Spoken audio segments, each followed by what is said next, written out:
চলে আসলাম একটা mini blog নিয়ে। এটাকে আর্ট ব্লগও বলা যায়। আর এই যে পুচকি চলে এলো বিরক্ত করতে, কিন্তু আমাকে তো আমার কাজ করতে হবে, তাই ওকে সাইডে সরিয়ে আমি কাজ নিয়ে বসলাম।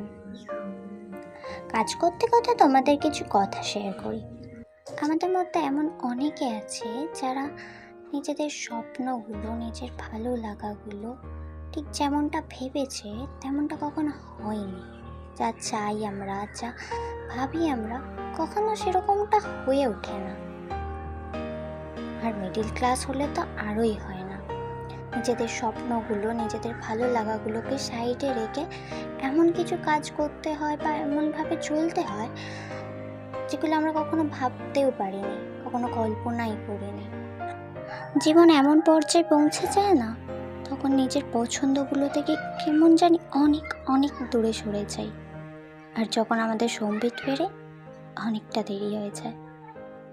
একে এমন একজন যে পরিবারের জন্য বা দারিদ্রতার কারণে বা অন্য যে কোনো কারণে নিজের পছন্দের জিনিসগুলো থেকে অনেকটা দূরে সরে গেছে।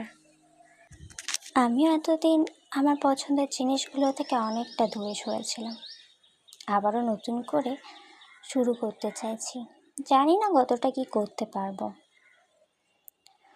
তোমরা শুধুমাত্র পাশে থেকো, একটু সাপোর্ট করো, তাহলেই হবে। অনেকদিন প্র্যাকটিস না করার কারণে হাত বসে গেছে। খুব একটা যে ভালো ছবি আঁকতে পারছি তা কিন্তু নয়, কিন্তু যতটা পারছি তোমাদের সাথে তো শেয়ার করছি।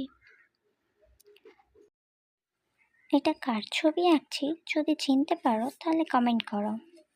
আর এই ছবিকে 100-র মধ্যে কত দেবে সেটাও কমেন্ট করে জানাও। আজকে ভিডিও এই পর্যন্তই।